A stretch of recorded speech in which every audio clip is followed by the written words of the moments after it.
सद्बोध है। भक्ति बताएगा इन्हें कि हम कौन हैं। उत्तराखंड के जीवन के केंद्र में सबसे ज्यादा अगर कोई चीज है वो जंगल है। जंगल है तो पानी है, जंगल है तो देवताओं के निवास है, जंगल है तो चारा है, पत्ती है। जब पेड़ मैं नहीं काट रहा, तू नहीं काट रहा, तू तो सिटकुल में नौकरी करता है रे, तो फिर ये जंगल कहाँ गायब हो गया? हम पूरे हिमालय के नजरिए से इस यात्रा को भी देख रहे हैं, क्योंकि जो समस्या यहाँ की है वही हिमालय के दूसरे हिस्सों की भी है। कूड़े से पटा पड़ा है उत्तराखंड। इस यात्रा में हमने देखा पर्यटन स्थल जितने ज्यादा हैं वहाँ पे सबसे ज्यादा कूड़ा है। इन 50 सालों में जो एक धीमा धीमा परिवर्तन था वो एकाएक पिछले 2 दशकों में बहुत तेज हो गया।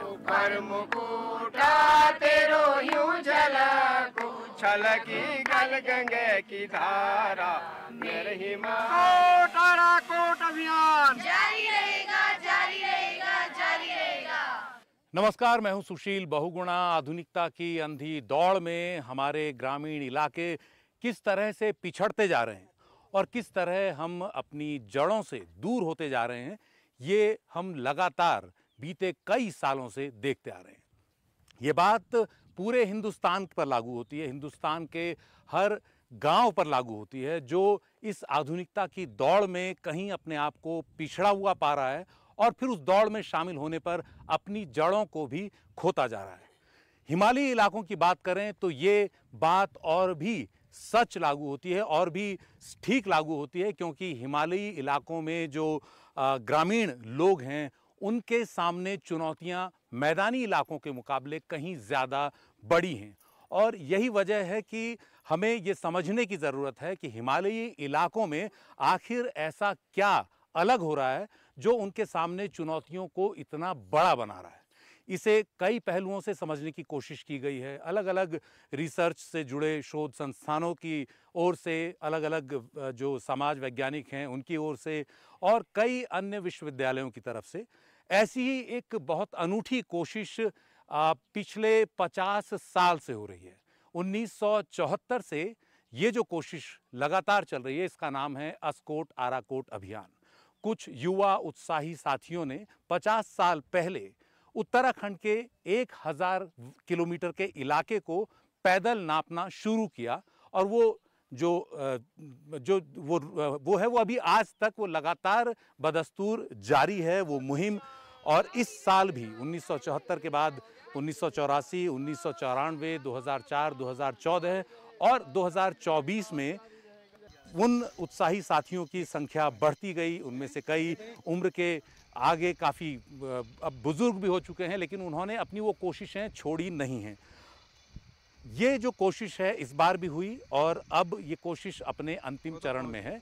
1000 किलोमीटर की पदयात्रा कर अस्कोट आराकोट के करीब 40-45 साथी अब आराकोट की तरफ बस पहुंच चुके हैं। उनका ये जो पूरा का पूरा कार्यक्रम है, ये जो पूरी मुहिम है, इस साल की वो ख़त्म होने वाली है। बीते 50 साल में हर 10 साल के अंतराल पर उनकी ये यात्रा चलती है और इस यात्रा में ये समझने की कोशिश होती है कि 10 साल में क्या बदलाव हुआ, सामाजिक, आर्थिक, राजनीतिक, और लोगों की जो दशा है वो किस तरह से बदली है। क्या वो सुधरी है, क्या वो बिगड़ी है, सरकार को क्या करना चाहिए और किस तरह की कोशिशें ग्रामीण इलाकों के लिए अलग से तैयार होनी चाहिए, किस तरह की योजनाएं ग्रामीण इलाकों के लिए अलग से बननी चाहिए। इस सब पर बात करने के लिए मेरे साथ अस्कोट आराकोट अभियान के तमाम साथी मौजूद हैं। इनमें से कुछ साथी इस वक्त भी गाँव में हैं, आसपास के, वहाँ सर्वे कर रहे हैं, लोगों से बात कर रहे हैं और कई साथियों को मैं यहाँ अपने इस खास कार्यक्रम के लिए जुटा पाया। इस वक्त हम यहाँ जवाहर नवोदय विद्यालय के बिल्कुल पास प्रांगण में बैठे हुए हैं। जवाहर नवोदय विद्यालय धुनगीर पुरोला के छात्र हमारे साथ हैं और आज की एक और ख़ास बात है, अब से कुछ देर पहले कुछ बच्चियां पहाड़ की अपने खेतों में काम करने गईं। हमने उन्हें रोका यहाँ पर, उन्हें ये बताने के लिए कि ये पूरा कार्यक्रम, इसका मकसद आप लोग हैं जो गांव में रहकर गांव को आबाद रखे हुए हैं, साथ में पढ़ाई भी कर रहे हैं और ये जो पूरे गांव हैं दरअसल आप ही लोगों की कोशिशों से बसे हुए हैं और ये बसें और बेहतर हों, ये हमारी लगातार कोशिश है। इस कार्यक्रम के जो प्रणेता हैं वो इस वक्त हमारे साथ हैं। डॉक्टर शेखर पाठक, आप हिमालयविद हैं, इतिहासकार हैं और आपने हिमालय को हर पहलू से देखा है, चाहे वो भूगोल हो, चाहे वो इतिहास हो, चाहे वो समाज हो। तो डॉक्टर शेखर पाठक, पहला सवाल मेरा आपसे ही है, ये जो आपकी यात्रा है, जो इस बार छठी यात्रा है 10-10 साल के अंतराल पर, इस यात्रा में आपने क्या बदलते हुए पाया है इस पूरे परिदृश्य में 1000 किलोमीटर की इस पूरी यात्रा के दौरान, और जो आपने यहाँ पाया ये क्या पूरे हिमालयी इलाकों के लिए भी सही होता है? हमारी अस्कोट आराकोट अभियान की जो यात्रा है, ये यात्रा और पिछली यात्राएं और हिमालयी क्षेत्र की जो अन्य यात्राएं हैं, वे सबसे ज़्यादा शार्पली, सबसे ज़्यादा ठोस तरीके से ये बताती हैं कि हिमालय के गांव खाली होते जा रहे हैं। ये खाली होते जा रहे गांव उन भूतहा गांवों से अलग हैं जो पूरे के पूरे खाली हो गए हैं। इसका मतलब है कि हर गांव से जो आउट माइग्रेशन है वो बढ़ रहा है। उन गांवों में सड़क ज़रूर पहुंच गई है, लेकिन उन गांवों से आदमी ने नीचे जाना शुरू कर दिया है, क्योंकि उन गांवों में शिक्षा की सुव्यवस्था नहीं हो पाई है, अस्पताल चिकित्सा की सुव्यवस्था नहीं हो पाई है, संचार वहाँ टूटा हुआ है, सड़क बन भी गई है तो पब्लिक ट्रांसपोर्ट वहाँ से नहीं बन पाया है, और आपदाएं अलग से हैं जो बहुगुणित हो गई हैं। और ये हमारे उत्तराखंड की बात नहीं है, ये पूरे हिमालय के बारे में कही जा सकती है। लेकिन उत्तराखंड में अभी हम करीबन 40 दिन से ज़्यादा लगातार चलते हुए हमारे साथी नेपाल बॉर्डर से अब हिमाचल बॉर्डर की ओर पहुंचने जा रहे हैं, जहां हिमाचल से भी एक दल आ रहा है जो हमें आराकोट में मिलेगा और वो पवन नदी की कहानी कहता हुआ लाएगा। तो हम देख रहे हैं कि इन 50 सालों में जो एक धीमा धीमा परिवर्तन था वो एकाएक पिछले 2 दशकों में बहुत तेज़ हो गया। और एक और बड़ी बात है कि पिछले 1 दशक में हमने देखा कि सड़क तो हर जगह पहुंच गई, लेकिन सड़कों ने हमारे पूरे लैंडस्केप को पूरा बदरंग बना दिया, हमारी नदियों को मलबे से भर दिया, और हमारी बहुत जगह उसने जो प्राकृतिक लैंडस्लाइड पहले से थे उनको बहुगुणित कर दिया और नए नए लैंडस्लाइड एक तरीके से रच दिए। तो सड़कों का, बांधों का, माइनिंग का और जंगलों के कटान का और विकास के तथाकथित तंत्र का जो ताना बाना है वो कभी कभी इतना घातक हुआ, उसने जो घोषित विकास का एक स्वरूप था उसको एक तरीके से कहीं कहीं विनाश में बदल दिया है, ऐसा हमें लगा। इस पूरी यात्रा के दौरान बीते 50 साल में तमाम विकास परियोजनाएं भी पहाड़ में आपने बनती हुए देखी और बड़ी तेज़ी से। ये एक बहस लगातार चलती है कि विकास बनाम विनाश।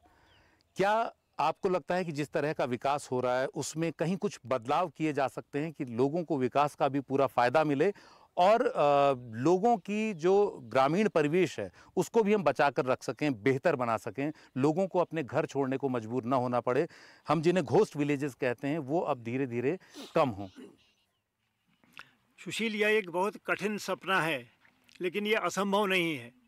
एक समर्पित जो राजनीतिक सामाजिक व्यवस्था है और एक कर्मठ जो प्रशासनिक तंत्र है और एक अपने समाज के प्रति कटिबद्ध जो वैज्ञानिक तंत्र है, अगर वो सब मिल जाएं तो ये सब चीज़ें हो सकती हैं। लेकिन इनमें एक आधारभूत ईमानदारी की ज़रूरत है। अगर वो ईमानदारी नहीं है, वह नेता के स्तर पर हो, नौकरशाह के स्तर पर हो, वैज्ञानिक समाज वैज्ञानिक के स्तर पर हो, इवन सामाजिक प्रतिनिधियों के स्तर पर हो, अगर वो ईमानदारी नहीं है तो हमारे गांव के तंत्र को बचाया जाना बहुत कठिन है। लेकिन ये कठिन सपना असंभव नहीं है, जैसा मैं बता रहा हूँ। आज भी हमने जो अपने गाँव में लोगों के द्वारा किए गए अपने सामूहिक प्रयास देखे, वो एक आशा की किरण है, लेकिन वो उदाहरण बहुत ज़्यादा नहीं है। विनाश के उदाहरण बहुत ज़्यादा हैं, विनाश के उदाहरण बहुत अधिक हैं। इसलिए ये जो यात्रा है वो हमें बार बार बताती है, जहाँ सिर्फ सरकार काम करती रही चीज़ें फेल हो गई, जहाँ अकेला समाज करता रहा वहाँ भी बड़ी मुश्किलें हुई, जहाँ कभी कभी सरकार की नीतियाँ और समाज की चेतना मिलीजुली सकारात्मक दिशा में मुड़ गई, वहाँ उन्होंने कुछ अपनी सफलताएं अर्जित की। और ऐसा हमने इस यात्रा में भी देखा, पिछली यात्राओं में देखा। हालांकि ये उदाहरण बहुत ज़्यादा नहीं है, बहुत कम है, लेकिन वो उदाहरण इस बात को बताने के लिए काफ़ी हैं कि इनको रिप्लिकेट किया जा सकता है, इनको संशोधित करके दूसरी जगह भी ज़मीन में उतारा जा सकता है। जी, बहुत लंबी यात्रा आपने की और मैं समझता हूँ आप सभी लोग बहुत ज़्यादा थके हुए हैं और इस कार्यक्रम के लिए आपने समय निकाला। अभी फिर एक गांव में अब से यहाँ से करीब 30 किलोमीटर दूर आपको आज रात रुकना है। एक बहुत ख़ास बात इस पूरे अस्कोट आराकोट अभियान की ये है कि इसमें पूरे 1000 किलोमीटर की यात्रा के दौरान जितने भी गाँव रूट पर पड़ते हैं, और ये पूरा का पूरा जो रूट है इस यात्रा का, वो एक तरह से समझिए मध्य हिमालय और उच्च हिमालय से होकर गुजरता है। ये वो इलाका है जो आज भी बुनियादी सुविधाओं के लिए कई जगहों पर तरस रहा है। ये पूरे अभियान के साथ ही इस पूरे दौर में उन गाँवों में उन लोगों के बीच रहते हैं, उनकी बातों को समझते हैं, उनकी जो व्यथा है, उनका दर्द है, उसको डॉक्यूमेंट करते हैं और उसको एक डॉक्यूमेंट की शक्ल में पेश भी करते हैं, और अपनी तमाम जो नतीजे इस मुहिम के होंगे उन्हें राज्य सरकार के सामने भी वो पेश करेंगे।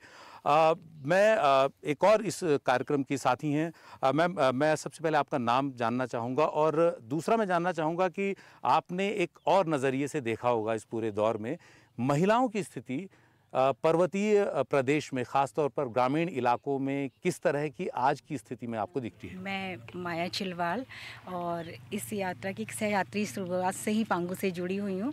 मेरा नज़रिया महिलाओं की दृष्टि से देखना था ही।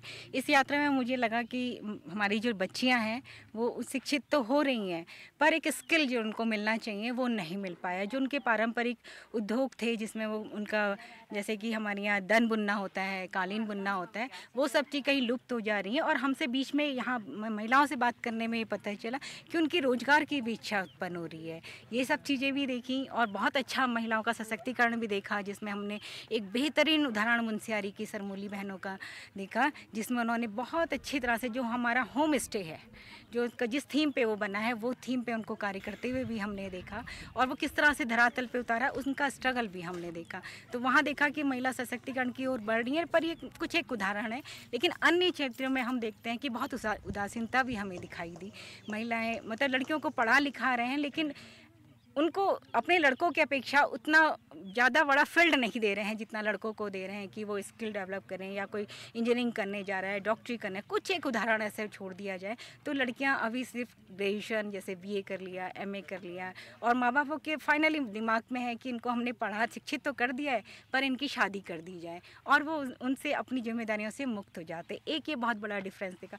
दूसरा डिफरेंस देखा कि समाज में जो हमारे यहाँ भेदभाव था स्त्री पुरुष का, और पीरियड्स का जो भेदभाव देखा हमने महिलाओं में, वो अभी भी उतना ही है, पर उसका थोड़ा सा प्रभाव कम हुआ है कि पहले हमारे यहाँ अलग उनको रख दिया जाता था, अलग धारे में दिया जाता था, लेकिन अब उन्हें घर में स्थान दिया जाता है, पर उन 5 दिनों में उनको अपने किचन में नहीं जाने दिया जा रहा है। ये भी बहुत बड़ा एक सोचने वाली बात है कि जहाँ हम लोग विश्व में प्रगति कर रहे हैं, हमारी महिलाएं चांद में जा रही हैं, आज भी हमारी महिलाओं को इस तरह से दूर रखा जा रहा है। इवन हम जब ऊपरी हिमालय के गाँव में गए, वहाँ देखा कि कीड़ा जड़ी लेने के लिए हमारे घर के बच्चे भी जा रहे हैं, महिलाएँ भी और बच्चियाँ भी जा रही हैं। तो जब उनको पीरियड्स आते हैं तो उनको कहा जाता है कि उनको छोड़ना पड़ेगा क्योंकि वो देवस्थान है, और ऐसी स्थिति में भी उनको वापस अपने गांव आना था। हो सकता है कि कई किलोमीटर वो नीचे हो। तो ये सब चीज़ें हैं जो स्वास्थ्य का भी देखा, मतलब ये भी जैसे हमने देखा कि कोई गर्भावस्था है और उनके लिए ना तो टीकाकरण की व्यवस्था है, स्वास्थ्य का तो बिल्कुल लच्चर नजरिया है। बच्चे होते हैं, कुछ ख़त्म हो जाते हैं, जैसी परिस्थितियाँ होती हैं वो सब चीज़ें पूरा। कुल मिलाकर रूढ़िवाद की बेड़ियों में अब भी हमारा समाज जकड़ा हुआ, लड़कियों का संघर्ष अभी बहुत बड़ा है। हम ये नहीं कह सकते कि 21वीं शताब्दी का पहले चौथाई हमने क्रॉस कर लिया और लड़कियों के लिए कुछ स्थितियां बेहतर हुई हैं। 2014 में भी जब मैंने 10 साल पहले इस यात्रा को कवर किया था, इसके अंतिम बिल्कुल जब ये मुहिम पूरा करने वाली थी, तब भी लगभग इसी तरह की स्थितियां देखने को मिली थी। और 10 साल एक बहुत बड़ा समय होता है। चीज़ें बदलनी चाहिए, क्यों नहीं बदल रही हैं, ये बहुत बड़ा सवाल है। जो पहाड़ की व्यथा है उसको कहने के बहुत सारे तरीके हैं। उन्हीं तरीकों में से एक तरीका है कविता, गीत, और इन दिनों पहाड़ की व्यथा को एक अपने अनूठे तरीके से बताने वाले एक युवा साथी हमारे साथ हैं, हर्ष काफर। हर्ष, आप खड़े होइए। हर्ष इस समय YouTube में भी बड़ी सनसनी है और खूब इनको सराहा जाता है इनके। मैं चाहूँगा हर्ष, आप जो है पहाड़ की इस व्यथा को, आप लगातार 1000 किलोमीटर चलते हुए आ रहे हैं और एक एक दिन में 30-30, 40-40 किलोमीटर पहाड़ी इलाके में आप लगातार चल रहे हैं। कैसे आप इस व्यथा को व्यक्त करेंगे? आपके पास कौन से शब्द हैं जो इस व्यथा को बेहतर तरीके से बता सकें? अगर पहाड़ी भाषा में कुमाऊनी या गढ़वाली हो या हिंदी हो, जैसे आप बताना चाहें। कुमाऊनी में है कि दाजू में पहाड़ छूं, पहाड़ है क्या, दाजू में पहाड़ छूं, डाई ढूंगे दीवार छूं, बांझ सुखी गांठ छूं, सैण सैण कसियाला में तो ठाड़ धार छूं। ह्यून महण हाउ छू जेठ काउ घाम छू, आओ बैठो चाह पियो, चिन के खाचा टपुक लियो, देख लियो अब जेल छू, योई मेर पछाड़ छू, दाजू मी पहाड़ छू, कैक दगल हिट लियो मेर सब्बू दग पट्याव छू, बस कुकुरा मी कुकुरी जानू सेरू लीजी बाग छू, जैल हाथ में छाव नी लागन, मी चिरपड़ी बीन छू, मुकु वीक साड़ छू, द्यारी बोटू शो छू, आंगण उखो छू, मेर अलग माई छू, मेर अलग डाड़ छू, दाजू मी पहाड़ छू, तुम कसी बचा ला मुकू, जान कसी लुका ला मुकू, यो देखण बात छू, कदिन होली जाओ जाओ, आए तो काय रात छू, रंग बिरंगी भूल जाओ, अब मी फाटी चिथाड़ छू, टूटी मकान में दस्तूर लीजी खिंची अपन रिखाड़ छू, दाजू मी पहाड़ छू, डांटूंगे दीवार छू। हर्ष अभी हमारे साथ हैं। मैं आपको बता दूं, ये जो इलाका जहां हम इस वक्त हैं, ये पुरोला का इलाका है। मेरे पीछे आप देख रहे होंगे बहुत खूबसूरत पहाड़ी ढलान और उस पर पहाड़ी खेत आप देख सकते हैं सीढ़ीदार। ये पहाड़ के उन कुछ इलाकों में से है जिन्हें आप कह सकते हैं जिन्होंने अभी अपने घर गांव नहीं छोड़े हैं। हालांकि पलायन यहाँ से भी हुआ है, लेकिन उतना पलायन नहीं हुआ जितना आप कह सकते हैं पौड़ी या अल्मोड़ा जैसे शिक्षित कहे जाने वाले ज़िलों से। तो ये आपको बहुत खूबसूरत तस्वीर पहाड़ की दिख रही है जो आंखों को अच्छी लगती है, लेकिन इस तस्वीर के पीछे एक और पहाड़ छुपा हुआ है। उस पहाड़ की एक व्यथा नहीं, कई व्यथा हैं। मैदानी इलाकों के लोग पहाड़ को अपने लिए एक रियल एस्टेट की तरह देखते हैं। उनको लगता है कि पहाड़ की ज़मीन उन्हें मिल जाए, लेकिन पहाड़ का दर्द कोई लेना नहीं चाहता, उसकी ज़मीन सब लेना चाहते हैं। हम हमेशा बचाने की बात कर रहे हैं, लेकिन वो पहुंच नहीं रही है जिनसे हम बात कर रहे हैं बचाने की। तो थोड़ा सा हमने टोन बदलना पड़ेगा हमको बचाने का। तो तब मैंने लिखा था कि आओ रे लड़कों मिलके चूसते हैं पहाड़ को। जब पेड़ मैं नहीं काट रहा, तू नहीं काट रहा, तू तो सिटकुल में नौकरी करता है रे, तो फिर ये जंगल कहाँ गायब हो गया? जब मेरे तेरे नए मकान के लिए नीला रेता हल्द्वानी देहरादून से आ रहा है, तो फिर पास वाली नदी को कौन चाट गया, कौन खरोड़ गया भाई? कहीं ये नए लड़के आकर तो नहीं चूस रहे पहाड़ को? आओ रे लड़कों मिलके चूसते हैं पहाड़ को। ये साहित्यकार, क्योंकि नेगेटिव एंगल से लिखी जा रही है, तो ये साहित्यकार मुझे रगोड़ सकते हैं, हुक्मरान मुझे तोड़ सकते हैं और ठेकेदार मेरी तोड़ सकते हैं, पर यही होता है जब दो समांतर रेखाएं अनंत पे मिलती हैं तो नया कोण बनता है। तुम चौखंबा को चाट जाओ, मैं नंदा देवी निगलता हूँ। आओ रे लड़कों मिलके चूसते हैं पहाड़ को, आओ रे लड़कों मिलके चूसते हैं। ये पूरी व्यथा है किस तरह से पहाड़ को एक रियल एस्टेट की तरह से, उसको एक प्रॉपर्टी की तरह से देखा जाता है। इस पूरे कार्यक्रम के दौरान ये कुर्सियां जो अभी कुछ देर पहले तक भरी हुई थी और यहाँ कुछ पहाड़ी बालाएं लड़कियां बैठी हुई थी जिनको हमने रोका कि कुछ देर हमारे साथ कार्यक्रम में आए, वो अब चली गई हैं क्योंकि उनके लिए घास काटना बहुत ज़रूरी है अपनी गाय बछियों के लिए। तो ये इस कार्यक्रम को देखने वाले सभी लोग समझें कि पहाड़ की लड़कियों की व्यथा अब भी वही है, बहुत ज़्यादा अंतर नहीं है। एक बहुत अच्छी बात है पहाड़ में कि लड़कियों की पढ़ाई पर माता पिता बंदिश नहीं लगाते, लेकिन पढ़ाई के बाद क्या, ये एक बहुत बड़ा सवाल लड़कियों के सामने ग्रेजुएशन के बाद आता है। लेकिन अब भी उनकी ज़िंदगी उतनी ही ज़्यादा कठिन बनी हुई है जितनी आज से 20, 30, 40 साल पहले थी। हाँ, मोबाइल फ़ोन जैसे एक नए यंत्र ने कुछ कुछ चीज़ें बदली हैं। लड़कियों की जो एस्पिरेशन है, उनके जो सपने हैं, उनको भी नई उड़ान दी है, नई एक तरह से नई सोचने को विवश किया है। और कई बच्चियां अब जानती हैं कि उन्हें क्या करना है। उन्हें बताने के लिए ज़रूरी नहीं है कि कोई बड़ा ही वहाँ पर हो। दुनिया में अगर मोबाइल फ़ोन का इस्तेमाल अच्छे तरीके से किया जाए तो उन्हें भी नई नई बातें पता लगती हैं। एक और भी जो पहाड़ का पहलू है उस पर डॉक्टर गिरिजा पांडे, आप भी इतिहासकार हैं, आपने भी पिछले 50 साल में, आपकी भी छठी यात्रा है, किस तरह से चीज़ों को बदलते हुए देखा और आप क्या कहना चाहेंगे पहाड़ की व्यथा? और मैं चाहता हूं कि ये सिर्फ इसी पहाड़ की व्यथा नहीं है, इस मध्य हिमालय की व्यथा नहीं है, ये हिमाचल की भी है, ये जम्मू कश्मीर की भी है, उत्तर पूर्व के हमारे हिमालयी राज्यों की भी है। क्या आप ख़ास जो आपकी टिप्पणी होगी इन पूरी यात्राओं के बाद? पहले तो मैं ये बताऊं कि ये मेरी छठी यात्रा नहीं, चौथी यात्रा है। ये उत्तराखंड में हम इस यात्रा को कर रहे हैं, लेकिन हम पूरे हिमालय के नज़रिए से इस यात्रा को भी देख रहे हैं, क्योंकि जो समस्या यहाँ की है वही हिमालय के दूसरे हिस्सों की भी है, पहाड़ों के भी दूसरे हिस्सों की भी है। पर्यटन ही को ही ले लीजिए, हर पहाड़ में पर्यटन की बात की जा रही है। हम किस तरह का पर्यटन विकसित करना चाह रहे हैं ये अभी हम स्पष्ट नहीं कर पाए हैं। जहाँ देखिए वहाँ एक तरह से व्यावसायीकरण हो रहा है, अंधाधुंध दोहन हो रहा है, न केवल संसाधनों का हो रहा है बल्कि इस वन्यता का भी दोहन हो रहा है। पूरे पर्यटन को कभी भी लोक केंद्रित नहीं किया गया है। जो लोगों को एक तरह से विकसित करे, उनकी आर्थिकी को मजबूत करे, ऐसा पर्यटन हम अभी तक विकसित नहीं कर पाए। उत्तराखंड में ही देख लीजिए, पर्यटन के नाम पर ग्रामीण समाज अपनी अर्थव्यवस्था को कैसे मजबूत करे, इसका विचार हमारी नीतियों में नहीं है। हम बड़े बड़े होटल बना देना चाहते हैं, हम कुछ एक चंद व्यवसायियों को ला करके अपने यहाँ पर्यटन को विकसित करना चाहते हैं, और उससे बहुत ही एक विद्रूप किस्म का पर्यटन विकसित होता हुआ हमें दिखाई पड़ रहा है। अभी हमने तीर्थाटन के एक बहुत ही अजीब से चेहरे को देखा। केदारनाथ घाटी में जब हम वहाँ से निकल रहे थे तो हमें दिखाई पड़ा कि किस तरह से प्रदूषण वहाँ पर हो रहा है। हमारी नदियों के ऊपर तमाम वो जो यात्रा के दौरान जो कूड़ा करकट पैदा हुआ है उसको निस्तारित किया जा रहा है। तो क्या ऐसे पर्यटन की हम बात करना चाहते हैं? क्या हम ऐसे पर्यटन की बात करना चाहते हैं जिसमें कि कुछ चंद लोगों के हाथ में सारी गतिविधियां शामिल हो जाएं, हम चार्टर प्लेन में यहाँ आए और जो हमारा स्थानीय समाज है उसके पास कारोबार करने का कोई अवसर ही न रहे?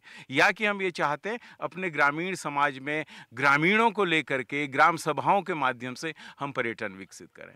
हम ये भी देख रहे थे जब हम पांगू से आज हम पुरोला में पहुंचे हैं, किस तरह से विकास अंदर की ओर को जा रहा है। जो सड़कें हैं उनका निर्माण किस तरह से हो रहा है। ग्रीन टेक्नोलॉजी की हम बात करते हैं, हमारे पास नेशनल इंस्टीट्यूट्स हैं जो हमें आए दिन बता रहे हैं कि पहाड़ों में, चाहे वो सिक्किम हो, चाहे वो हिमाचल हो, चाहे वो उत्तराखंड हो या हमारे नॉर्थ ईस्ट के पहाड़ हों, उनमें किस तरह से सड़कों का निर्माण किया जाना है। क्या हम डायनामाइट से ही अपने पहाड़ों को उड़ाना चाहते हैं?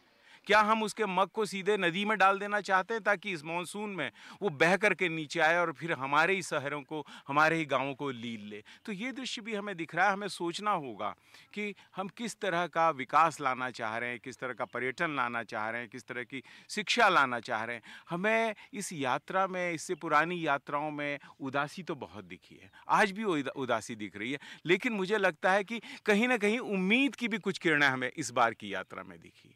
हमें पर्यटन के वो छोटे छोटे प्रयोग जो समुदायों ने किए हैं, जो ग्राम सभाओं ने किए हैं, जिनमें उनका अपना नियंत्रण है, वो बहुत बेहतर तरीके से उभर रही। क्या वो हमारे आदर्श पर्यटन के उदाहरण नहीं हो सकते हैं? हमें ये भी दिखाई पड़ा कि दूर दराज के इलाकों में जहां आज भी 15 किलोमीटर पैदल जा रहे हैं, 23 किलोमीटर पैदल जा रहे हैं, वहां पे युवाओं ने अपने यहाँ के उत्पादों को एक तरह से विकसित करने की योजना बनाई है। अब वो किसी रोजगार की ओर वैसे नहीं देख रहे हैं कि उन्हें पता है कि रोजगार मिलना नहीं है, तो कैसे अपने उत्पादों में वो इन प्रयोगों को करें। तो औद्यानिकी के प्रयोगों कर रहे हैं और मिल करके कर रहे हैं, एक अकेला नहीं कर रहा है। हमने ये भी देखा कि जब हमारी नकदी फसलों की बात हो रही है, हम धान को नहीं उगा पा रहे हैं, इस वर्षा नहीं हो रही है, हम गेहूं नहीं उगा पा रहे हैं, लेकिन बहुत सारे लोगों ने अपने उस फसल में कुछ नए इनोवेशंस किए। अब वो हिमालयी जो औषधीय पादप हैं उनका भी खेती कर रहे हैं, क्योंकि हम वहाँ से तो ला नहीं सकते हैं, वहाँ से तो दोहन करना एक तरह से अवैधानिक है। तो वो अब कोशिश हो रही है कि हम अपने यहाँ जड़ी बूटियों को उगाएं, उसकी खेती करें, शायद उससे कुछ और अच्छा हमें मिले। हमने ये भी देखा कि कीड़ा जड़ी के नाम पे हमारा युवा हमारे गांव में सारे लोग ऊपर गए हुए, लेकिन इस बार उनको वो भी नहीं मिली, और उस पर भी उसका जो पूरा कारोबार है उसमें भी इलीगल प्रोविजंस आ जाते हैं। तो हमने अपनी नीतियों में ऐसा भी कुछ नहीं बनाया है कि ग्राम सभाएं, ग्राम समाज, हमारी सहकारिता ये मिलकर के कुछ ऐसी योजनाएं बनाएं, ऐसी नीतियां बनाएं जिससे हम अपने प्राकृतिक संसाधनों का बहुत दीर्घस्थायी तरीके से सस्टेनेबल वे पे दोहन कर सकें, उसे अपने स्थानीय आर्थिकी को मजबूत करें। ये भी हमें देखा है। और इसी से एक बड़ा सवाल उठता है पहाड़ में रोजगार का। पलायन की एक बहुत बड़ी वजह जो बताई जाती है वो है पहाड़ में रोजगार का न होना।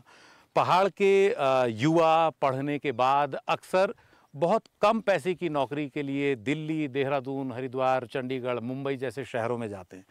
तो क्या ऐसा नहीं हो सकता कि उस नौकरी के लिए जो आपको 20-25 हज़ार ही देती है, आप अपने गांव में ही ठहर जाएं? क्या इस तरह की जो व्यवस्थाएं हैं उनको ठीक से सरकार विकसित करने में कामयाब हो पाई है? योजनाओं की कमी नहीं है, तमाम नेताओं के नाम पर, मुख्यमंत्री, प्रधानमंत्री, सब के नाम पर योजनाएं हैं और योजनाएं कागज़ों पर बहुत अच्छी भी हैं, लेकिन जब वो ज़मीन पर उतरती हैं तो लड़खड़ाने लगती हैं। क्यों लड़खड़ाने लगती हैं और क्या उसका निदान हो सकता है? इस पर बात करने के लिए मेरे साथ हैं, आप कॉरपोरेट जगत से हैं, चंद्र सिंह डांगी जी।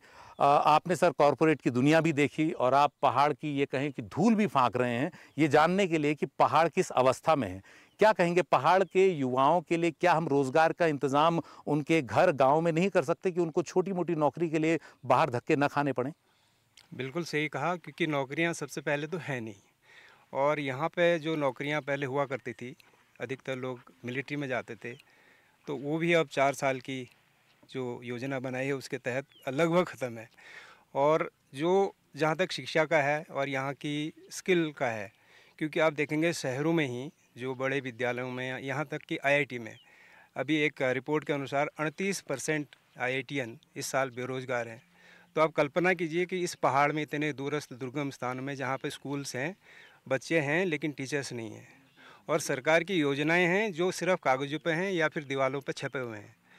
और उन जैसे स्किल डेवलपमेंट का ही आप उदाहरण ले लीजिए, जो स्किल डेवलपमेंट्स के सेंटर चला रहे थे वो खुद बेरोजगार हैं आज। तो रोज़गार की स्थिति तो बहुत निराशाजनक है। जी, रोजगार की स्थिति बहुत निराशाजनक है और नौकरियों के भरोसे नहीं रहा जा सकता। स्वरोजगार बहुत आवश्यक है कि किस तरह से युवाओं को प्रेरित किया जाए स्वरोजगार के लिए। नीतियां कैसे उन युवाओं को अपने गांव में रोकने में कामयाब रहें और वहां एक सम्मानजनक जीवन जीने के लिए उनको एक आजीविका दिला सकें। हमारा पड़ोसी राज्य हिमाचल इस मामले में हिमाचल प्रदेश हमारे लिए एक मानक बन सकता है, क्योंकि वहाँ ख़ास तौर पर बागवानी हॉर्टिकल्चर ने उस राज्य की दिशा, उसकी तकदीर बदली है। एक थोड़ा सा मैं इसमें और डालना चाहता हूँ। जैसे हम आपको यहीं का उदाहरण देते हैं, जुलाई में और अगस्त में पूरी दिल्ली में या पूरे बड़े शहरों में आपको टमाटर नहीं मिलते हैं, 70 से 150 रुपये किलो मिलते हैं, और वो यहीं से जाता है।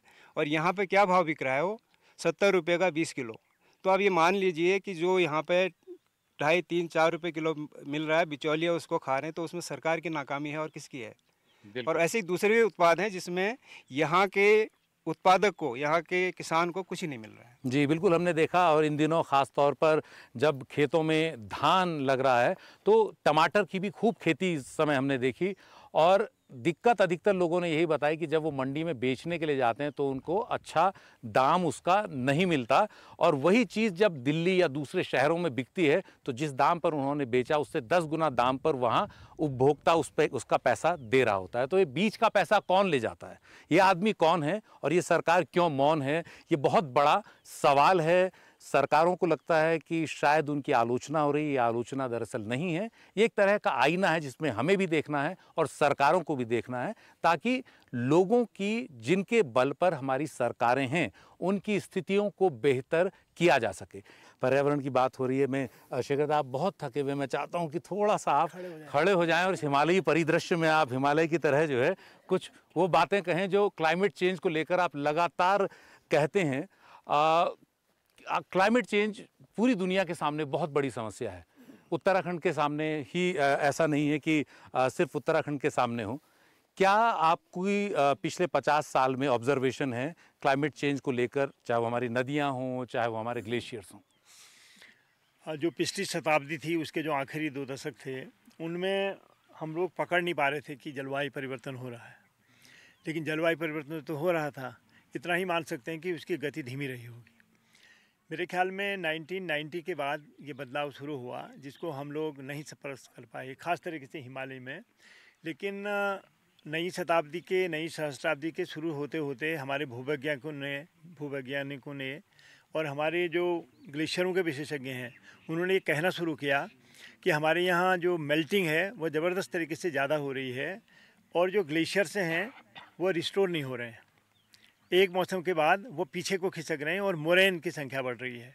दूसरी तरफ वैज्ञानिकों ने यह कहा कि जो ग्लेशियल पॉन्ड्स हैं वो फैल रहे हैं, वो बढ़ रहे हैं। ये मेल्टिंग जितनी ज़्यादा होगी, ग्लेशियल लेक्स का साइज़ उतना ही बड़ा होगा और उनको नियंत्रित करना उतना ही कठिन होगा, जैसा कि अभी सिक्किम में उदाहरण आया।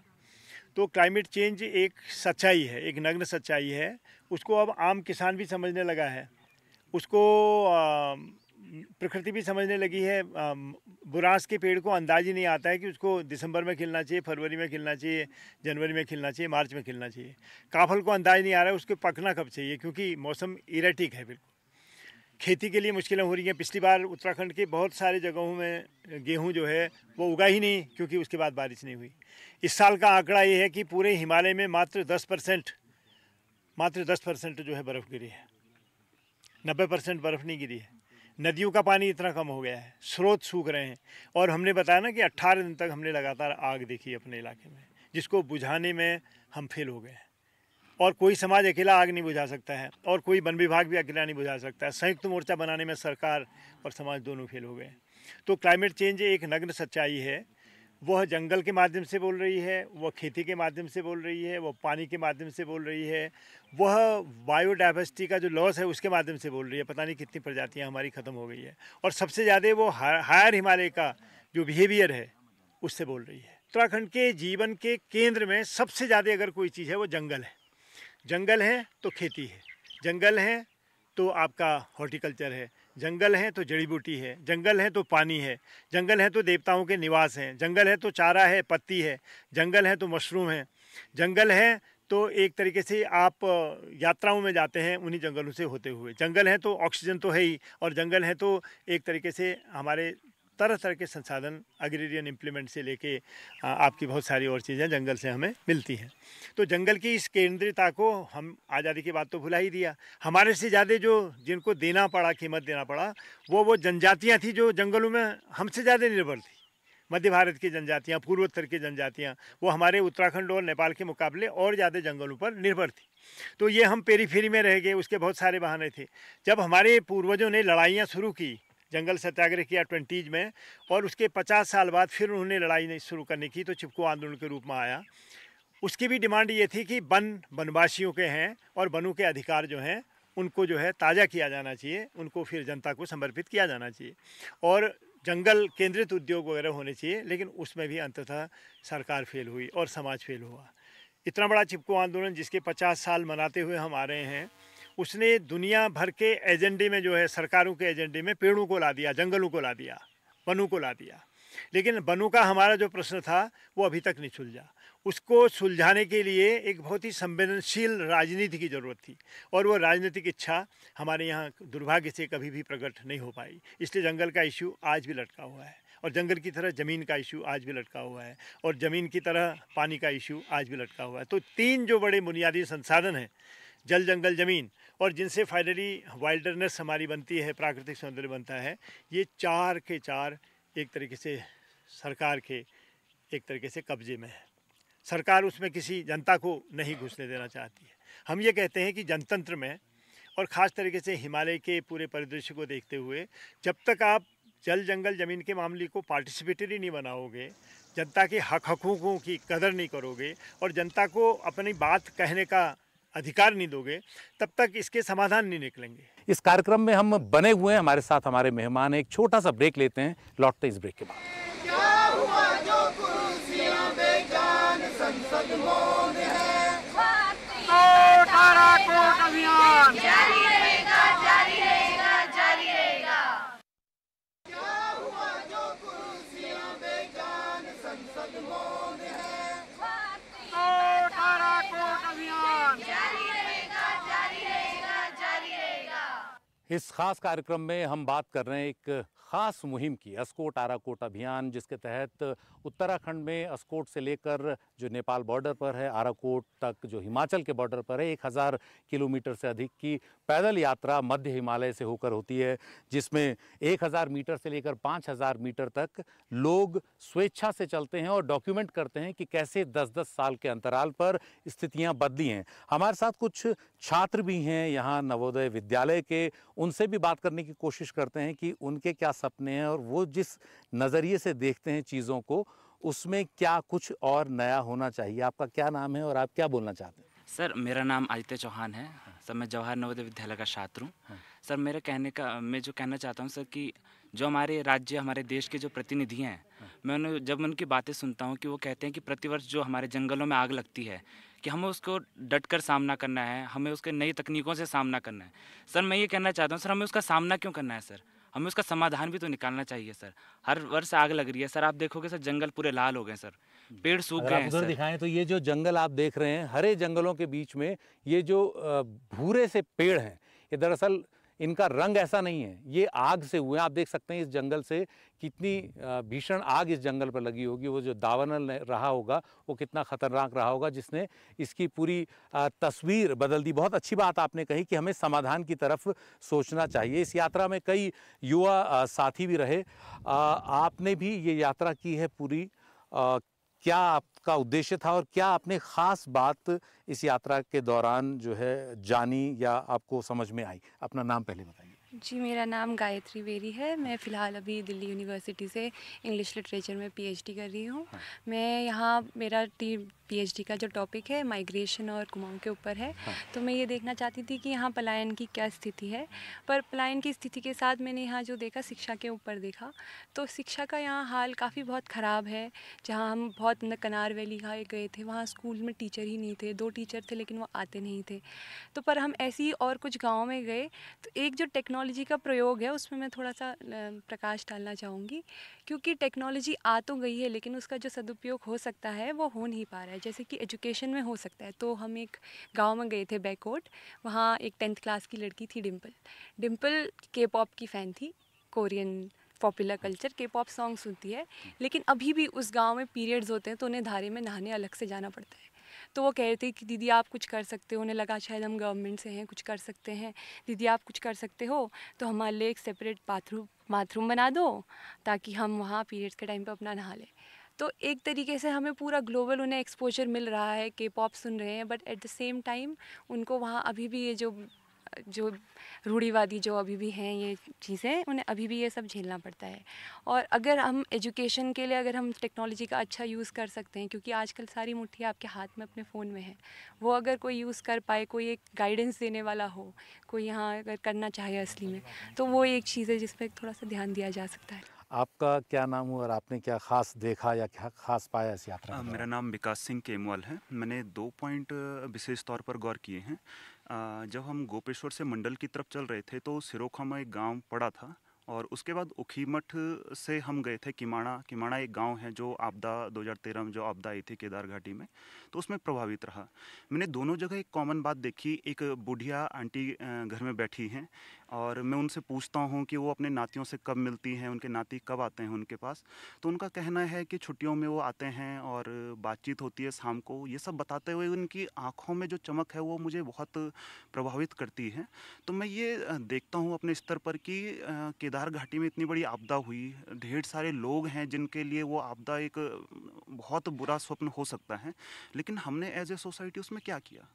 हम हो सकता है कि एक ऐसा मंच बनाते जो उन घावों को भरने का काम करती। और ऐसा नहीं है कि ये बात की नहीं गई है कि इकिगाई एक किताब है, बहुत बेस्ट सेलिंग किताब है, और उसकी जब हम शुरुआत देखेंगे तो वो जापान में जब परमाणु बम का हमला होता है तो उसके बाद उन्होंने पूरा एक ऐसा समाज ने एक ऐसा इकोसिस्टम बनाया कि वहाँ के लोग 100-100 साल जीने लग गए। तो क्यों हमने उस चीज़ को यहाँ पर क्रिएट नहीं किया? 10 साल हो चुके हैं और आज तक उन माताओं के आंसू अभी नहीं सूखे हैं। दूसरा पॉइंट मैंने एक ऑब्जर्व किया था कि हमारे यूथ, मैं खुद और हमारे जो नई जनरेशन है, इनको अगर आप बीटेक MBBS के कोर्सेज़ के बारे में पूछेंगे तो सबको पता है कि कौन कौन सी स्ट्रीम और कहाँ कहाँ इसकी अपॉर्चुनिटीज़ हैं, लेकिन हिमालयन यहाँ पर जो माउंटेनियरिंग के कोर्स हैं या जो इससे संबंधित कोर्सेज़ हैं, इनके बारे में हम आज भी मौन हैं। ये हमारे लिए भी एक शर्मिंदगी का विषय है और समाज के लिए भी एक सोचने वाली बात है कि जो हमारे हिमालय हैं, जो हमारे पहाड़ हैं, तो उनसे जुड़ी हुई चीज़ें हम क्यों नहीं सोच पा रहे हैं? हम क्यों बीटेक और ये सब करके क्यों हम उन नौकरियों में और क्यों वो सब? जी बिल्कुल, जो बीटेक और मेडिकल यही सब हम बच्चों के दिमाग में कुछ बातें हैं, उसके अलावा हमने उनके सामने और विकल्प खोल कर रखे ही नहीं। आपने भी ग्रामीण इलाकों में महिलाओं की दशा देखी होगी, उन्हें अब भी उतनी ही मेहनत करनी पड़ती है। हमारे यहाँ भी कुछ बच्चियाँ बैठी थीं, वो चली गईं क्योंकि उन्हें घर का काम करना, इतना दबाव उनके ऊपर है जो पुरुषों से ज़्यादा दबाव है। पुरुषों पर शायद इतना या लड़कों पर इतना दबाव नहीं होता। तो आपको क्या लगता है, मतलब जो पहाड़ की महिला है, जो पहाड़ की रीढ़ है, उसके लिए इस सरकार को क्या खास करना चाहिए? सर, मैं इस अभियान से इसी हफ्ते जुड़ी हूँ, लेकिन मैं क्योंकि सोलो ट्रैवलर हूँ और सोलो ट्रैकर हूँ, तो मैं अकेले घूमती रहती हूँ और लोगों से बातचीत करती हूँ। अभी कल ही मैं एक महिला से बातचीत कर रही थी, तो वो ये कह रही थी कि हम पढ़ाई लिखाई तो कर रहे हैं और पढ़ लिख कर कहीं कहीं पर तो हम सफल भी हो रहे हैं, कहीं पर हम अपने परिवार के साथ साझा काम कर रहे हैं, लेकिन कहीं कहीं पर हमें अवसर नहीं मिल रहे हैं।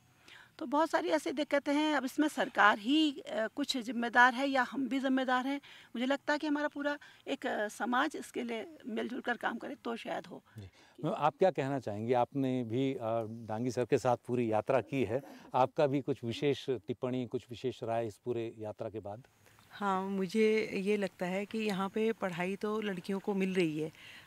लड़कियाँ बीए कर रही हैं, एमए कर रही हैं, लेकिन उसमें से बहुत कम ऐसा प्रतिशत है जो कि आगे जाके हायर एजुकेशन या कहीं पे करियर वाइज सेटल होते हैं।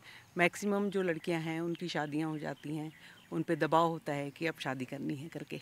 जी। तो ये दबाव अभी भी बना हुआ है जो उनकी पढ़ाई और उनके भविष्य पर दोनों पर भारी पड़ता है। वो चाहती हैं अपने सपने पूरा करना, लेकिन कहीं ना कहीं वो सामाजिक दबाव जल्द शादी करने का आ जाता है। हम तमाम मुद्दों पर बात कर रहे हैं। एक मुद्दा राजनीतिक मुद्दा भी है, क्योंकि बगैर राजनीति के कुछ भी नहीं है। पीछे पूरी व्यवस्था चलती है तो उसे राजनीतिज्ञ चलाते हैं। मेरे साथ प्रोफेसर प्रकाश उपाध्याय हैं। प्रकाश जी, आप क्या कहना चाहेंगे? इस पूरे परिदृश्य को आप इतने साल से देख रहे हैं लगातार, क्या राजनीतिक दखल की ज़रूरत है? क्या आपको लगता है कि जो राजनीतिक इच्छा शक्ति होनी चाहिए थी वो दिखाई गई? नहीं, एक्चुअली में पहाड़ों में जो प्रकृति के साथ छेड़खानी हो रही है तो ये एक राजनीतिक फैसला है, क्योंकि विभिन्न प्रकार की राजनीति होती है। आज की राजनीति में हिंदुस्तान में नहीं, पहाड़ में ही नहीं, सारी दुनिया में सारी प्राकृतिक संपदा पे कुछ कॉरपोरेट का वो अपना प्रभुत्व जमाना चाहते हैं। वो चाहते हैं कि सारी ज़मीन हमारे कब्जे में हो, सारे पहाड़ हमारे कब्जे में हो, सारी नदियां हमारे कब्जे में हो। एक जो नई चीज़ हुई है पिछले 30 साल में 1991 से, वो निजीकरण की है। हर चीज़ का प्राइवेटाइजेशन हो रहा है। आज शिक्षा में जो टोटल शिक्षा का स्वरूप बदल गया, एक कुरूप आ गया है उसमें, तो वो है कि वो भी निजीकरण से रिलेटेड है। सारी एजुकेशन प्राइवेट हो रही है। हर यूनिवर्सिटी में जो टीचर्स हैं वो 60% 50% परमानेंट नहीं है, उनको एडहॉक बेसिस पे शिक्षा मित्र एक छोटा सा सैलरी दे के 30,000 40,000 के वो यूनिवर्सिटीज़ में पढ़ा रहे हैं। तो वो ये जो रिफ्लेक्शन है, हर जगह जो निजीकरण का प्रभुत्व चल रहा है और सारी दुनिया में चल रहा है, केवल हिंदुस्तान में नहीं चल रहा है, उसका भारत जैसे देश में जहाँ पर लोगों के इतनी समस्याएं हैं, हम मिडिल क्लास सोसाइटी नहीं है, हम पुअर, हमारी 80% जो मेजॉरिटी है वो गरीबों की है। यदि यूरोप में ये मॉडल चला है तो वहाँ 70% जो पॉपुलेशन है वो मिडिल क्लास है। वो मिडिल क्लास अपने इंटरेस्ट का ध्यान रख सकती है, पर भारत में जहाँ पर 80% लोग पुअर हैं, उनको पता ही नहीं है कि हमारी प्रॉब्लम क्या है, कौन सी चीज़ें हो रही हैं, किससे हमें नुकसान होगा, और उसके ऊपर एकता भी नहीं है। सर, आपने भी सुना, खूब यात्रा की है और आप मतलब बिल्कुल पैदल चल रहे हैं, कहीं भी एक जगह आप ज़रा देर के लिए भी गाड़ी पे बैठने को राज़ी नहीं हुए। क्या आपकी इस पूरे दौर में जो ख़ास टिप्पणी है या ख़ास सुझाव होगा इस पूरी यात्रा के बाद? हाँ, एक पहलू जो छूट गया है, कूड़े से पटा पड़ा है उत्तराखंड। इस यात्रा में हमने देखा पर्यटन स्थल जितने ज़्यादा हैं वहाँ पे सबसे ज़्यादा कूड़ा है। यमुनोत्री इतना साफ़ सुथरा होता था, हम गए वहाँ पर धोतियाँ फेंकने की एक प्रथा नदी में, औरतों ने अपनी साड़ी और धोतियों से पूरा चट्टा लगा हुआ है और नदी अपने मुहाने पे ही स्टार्टिंग से ही जो है स्रोत पे ही बिल्कुल प्रदूषित हो गई है। कूड़ा पूरा नदी में फेंका जा रहा है, पूरा घोड़ों का मल झाड़ के सीधे नदी में जा रहा है स्टार्टिंग से। ये केदारनाथ मार्ग पर भी है और यहाँ भी, और बाकी जो टूरिस्ट प्लेसेज हैं वहाँ पे भी कूड़े का कोई मैनेजमेंट नहीं है। तो ये बहुत घातक लगा मुझे कि आने वाले पर्यावरण के लिए और टूरिज्म के लिए, दोनों के लिए बहुत घातक होगा। और उम्मीद की जानी चाहिए कि जल, जंगल, ज़मीन जो यहाँ के लोगों के, यहाँ के बाशिंदों की मौलिक आवश्यकता है, जिसके बीच वो जीते हैं, जीना जानते हैं, वो उसके साथ उनका जो संबंध है उसको बनाए रखे जाए। जंगल से जनता को, आम आदमी को दूर ना किया जाए, क्योंकि जितना वो जंगल के करीब रहेगा उतना जंगल से उसका लगाव होगा, और जंगल में अगर कभी आग लगी भी तो बुझाने वो सबसे पहले आएगा। हमारी नीतियों ने हमारे लोगों को अपने ही जंगलों से दूर कर दिया है। इस कार्यक्रम के अंत में एक बार फिर मैं हर्ष काफर को उठाऊंगा और हर्ष काफर की कविता के ज़रिए इस कार्यक्रम का अंत करना चाहूँगा। हर्ष, आपने पूरी की पूरी चर्चा सुनी, इस पूरी चर्चा के बाद कुछ ऐसी लाइनें जो आपको लगता है इस चर्चा को संक्षिप्त तौर पर बता सके, इस बयान कर सके? हाँ, है कि एक आदमी बचा है जो पहाड़ में, जो हर गांव में मिल रहा है, वो है हरदा। तो पहाड़ के हर गांव में होता है हरदा, पर्दा, गिरदा, नरदा, जिसके पास होता है हर समस्या का हल। कोई कितना भी बड़ा आदमी क्यों ना हो शहर में, उससे बनाकर रखता है बल। वो जानता है एक फौजी और एक मजदूर की चिता का अंतर, कितनी लकड़ी, कितने कुंटल। ब्याह बारात, नामकंद, बरपंद पूरा ऑथेंटिक हुआ हरदा। पहाड़ों ने बहुत कठोर बना दिया है उसको। बहुत बरस पहले 11 केवी की लाइन से झूल गया था वो, झूलने लगी थी सांसें जिंदगी और मौत के बीच। मौत को हट माजत कहकर लौट आया हरदा, मुड़ी हुई रीढ़ के साथ जिंदगी को सीधा करने के लिए। अब बिजली का काम पहले से जानता है, पीवीसी के पाइपों से खेलता है, पानी का काम तो सीख ही लिया है। ड्रीम 11 खेलता है, मसाण भगाता है, भूत भगाता है। कहता है इन पहाड़ों को इंजीनियर मैनेजर की नहीं, ऑपरेटर की जरूरत है। कांट के पैर और लोहे के कपाल की जरूरत है। सिर्फ एक ही आदमी है जिसकी इस बात पे यकीन कर सकते हैं आप कि पहाड़ में आप कुछ नहीं बचा। जाकर भविष्य बना अपना। मुझे लगता है कि तू धीरे धीरे हरदा होता जा रहा है। बहुत बहुत धन्यवाद। और इसी के साथ इस खास कार्यक्रम का हम समापन करते हैं। अस्कोट आराकोट अभियान के तमाम जो साथी हैं उनका बहुत बहुत धन्यवाद कि उन्होंने इस लंबी यात्रा के बाद और अपनी इस बेहद थकान के बावजूद हमारे लिए समय निकाला और अपनी इस यात्रा के जो नतीजे हैं, जो उनके अपने फीडबैक हैं, उनको हमारे साथ साझा किया। और ये दरअसल सिर्फ उत्तराखंड की बात नहीं है, ये जो बातें हैं ये पूरे हिमालयी इलाके के लिए हैं। ये दर्द जो हिमालय का है, पहाड़ का जो जीवन है, वो चाहे कहीं का पहाड़ हो, एक ही जैसा होता है, उतना ही मुश्किल होता है। उस मुश्किल को हल करने का काम या उसको कम करने का काम लोगों का सामूहिक तौर पर तो है ही, सरकारों का भी। अब देखना है कि सरकारें क्या करती हैं। 10 साल बाद फिर एक अस्कोट आराकोट अभियान होगा, इस सब के बीच में और भी कई अभियान होंगे, लेकिन उम्मीद है कि उस अगले 10 साल से पहले लोगों की जो स्थितियां हैं वो बेहतर हो पाएंगी। इन्हीं शब्दों के साथ मैं धन्यवाद सभी का और मैं विदा लेता हूं यहाँ उत्तराखंड के पुरोला इलाके से। नमस्कार। क्या हुआ जो कुर्सियां बेजान संसद मौन है। कोट आराकोट अभियान जारी